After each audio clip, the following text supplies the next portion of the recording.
All right, now we're going to go to where we're actually writing the equations of lines. Here's a couple questions you need to ask yourself. What information do they give us, and which form is going to work best? So look when I read this line.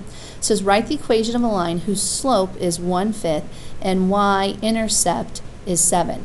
So if I'm talking about the y-intercept in a slope,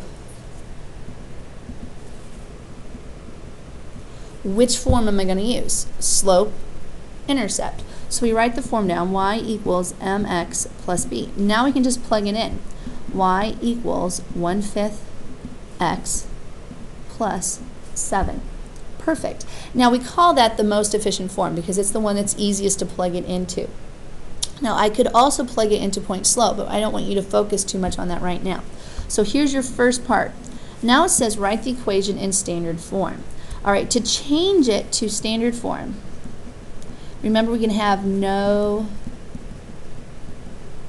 fractions. So I'm going to multiply everything by 5 first. So I'm going to go 5 times y over here, and I go 5 times 1/5 x plus 7. Now I have to distribute. So 5y equals x plus 35. Now I need x and y on the same side with x first. So I'm going to subtract x from both sides. So when I do that again, negative x plus 5y equals 35.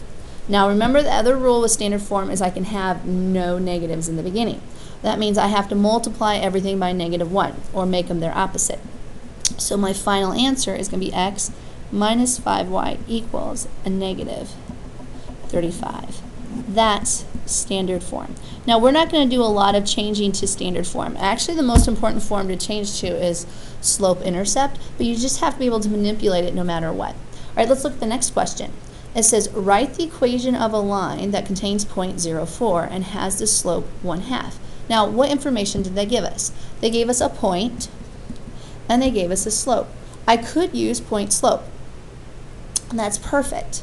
Now, but look at that point carefully. That point is the y-intercept. So I can use slope-intercept form. Quite frankly, use the form that works best for you. A lot of you are more confident with the slope-intercept form. So if that's the y-intercept, I know b equals 4. I can plug it in now. Y equals 1/2 x plus 4.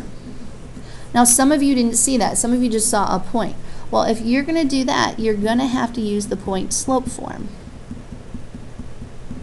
And if that's the case, this would be your x1, and that would be your y1. And that's really hard to see because I just wrote that in. So maybe okay, so if that's the case, let's plug it in. Y minus y1, which is 4, equals my slope stays the same, 1/2. Then I have x minus 0. And you can leave it in that form. Notice I can still use point slope because I have a point and a slope. Now, on the next one, they're asking the equation. It says find the slope and y-intercept. They, by the way, answer the y-intercept as a point of the line whose equation is 3x minus 5y equals 15. So this is standard form. What form do I need to change it to if I want slope and y-intercept? I need to change it to y equals mx plus b, right? So which variable am I solving for? The y. So I go over here and I just start manipulating it. First thing I'm going to do is I'm going to subtract 3x from both sides. Now, the reason why I didn't move it past the 15 is I want the x to be first. So I go a negative 5y equals a negative 3x plus 15. That's a positive 15, don't lose the sign. Then I want to get y by itself, so I divide every single term by negative 5. So those cancel out or simplify out to be a 1. This becomes 3/5 x minus 3. So now that is slope-intercept form. And why is that important? You have to be able to graph it.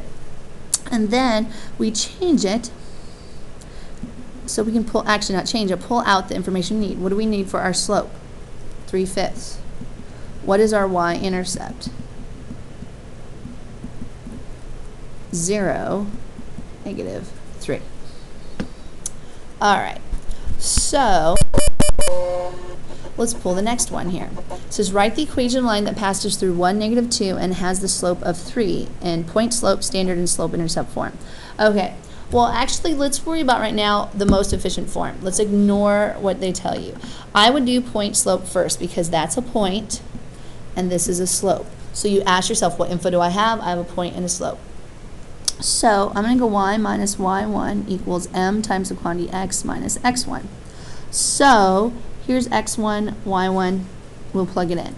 So we get y minus a negative 2 equals my slope of 3 times the quantity x minus, what's my x1? 1.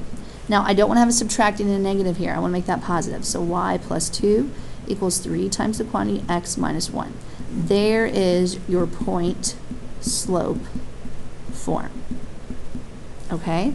So that's the form that we're using. But now I want to change it. Let's do first to slope-intercept form. Now, it's kind of mean of me to do this, but remember, I want y by itself. This one's actually a really nice one to change, because the first thing I'm going to do is distribute that. Let me rewrite this because I don't like how it's showing up here. 3 times quantity x minus 1. I'm going to distribute to get rid of the parentheses. So I go y plus 2 equals 3x minus 3, and then I'm going to subtract 2. When I do that, I get y is equal to 3x minus 5. So that's slope-intercept form. Now, how do I change that to standard? Oh, I move the 3x over. So standard, I subtract 3x from both sides. But notice I get a negative 3x. So what am I going to do? I'm going to divide everything by a negative 1 or multiply by a negative 1. That means the same thing. And I get 3x minus y is equal to 5. So there's your standard form. Basically, again, what are my two most important forms? Point slope and slope-intercept. Now, here's my question for you. How do I write an equation of a line that contains point 2, negative 5, and slope 4, 3? What information do you have? You have a point and you have a slope. So which form are you going to use? Slope-intercept or point slope? That's right, point slope. So I go here and I go y minus y1 equals m times the quantity x minus x1. Notice if they don't tell you what form, you use the best form. It's either going to be slope-intercept or point slope. So this is x1, y1. So I plug it in now. Y minus a negative 5, parentheses, parentheses, parentheses, please, to keep those working. Our slope is 4/3. Our quantity is going to be x minus x1, which is 2. So I go subtracting a negative makes it positive. Have you noticed the pattern here when you're working with point slope? What you're putting in comes in opposite. If I have a positive 2 here, you're subtracting it here. If it's a negative 5, it becomes positive 5 in the spots. That's your form of point slope. Now, we will finish up the last page where I'll give you a couple other examples.